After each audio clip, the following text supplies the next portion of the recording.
که بخیر دقیقا بالا میکنیم. بسم الله.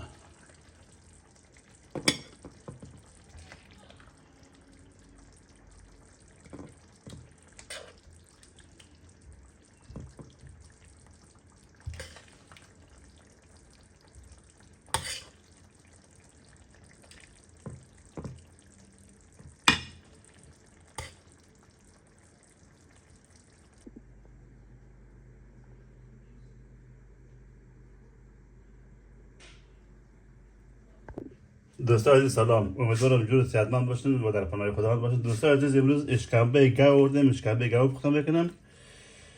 2 کیلو اشکمبه است، بانجان رومی است، 4 دانه سیر است، ادرک است، مرچ تازه است، روغن زیتون است، پیاز است، 1 دانه لیمو است، گشنیز است، مساله خشک، مرچ سرخ، مرچ سیاه، زردچوبه، پودر گشنیز. بریم که میدهم کار شروع کنیم. به من اندازه خرد بکنیم اشکمبه.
در قدم اول اشکمبه را داخل آب جوش بدیم که خوب بویش گم شوه.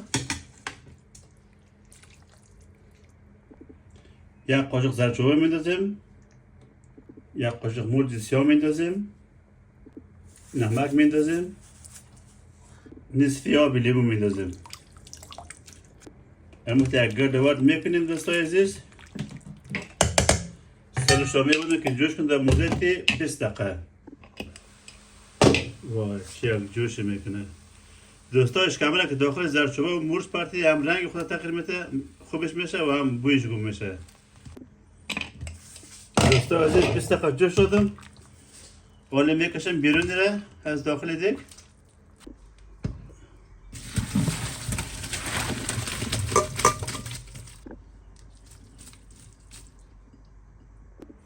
داخل کارای روغن میندازیم، روغن زیتون. روغن سرخ داخل کارای را میندازیم، داخل روغن را سرخ میکنیم. اینطور بازم در روغن سرخ میکنیم، خود بازم بویش برای سرخ کنیم. در روغن آل پیاز را میندازیم،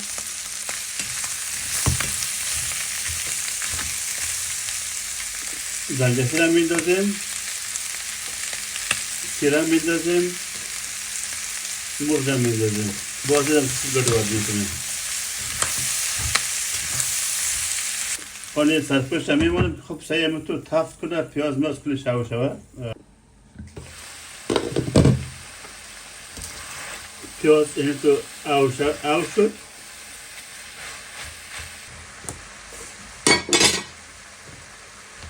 پیاز همینطور گردوات میکنم میمون خوب سعی پیازم لاب شود نرم شود همینطور گردوات میکنم که بانجان هم خوب سعی 10-15 دقیقه داخل همه جوش کنه بانجان هم خدا نرم میکنه لاب میشه بس سرش رو میبندیم بانجان هم تو لاب شد دوست عزیز یک قاشق رو هم میدازیم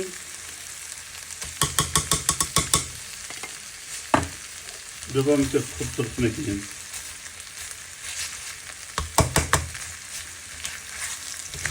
بعدا مساله را میدازم داخلش بعد هم داریم که شور میتیم گردواد میکنیم مثلا پخته امروز عزیز سرخ شد و گرد شد آب میدازم دوست عزیز به همین اندازه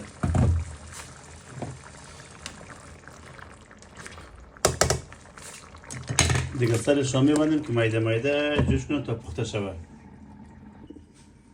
اشکمبه دیگه بخیر تیار شد دوست عزیز تکسی جوش شده وای وای همینطور لابدار یا بسم الله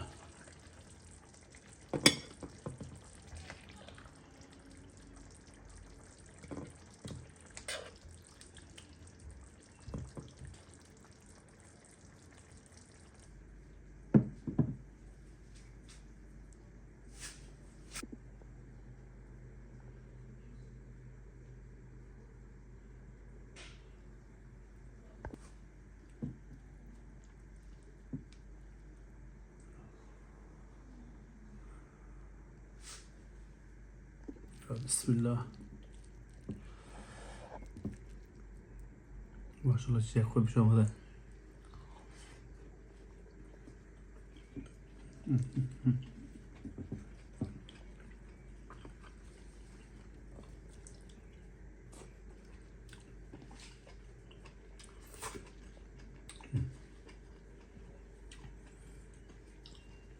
زبردست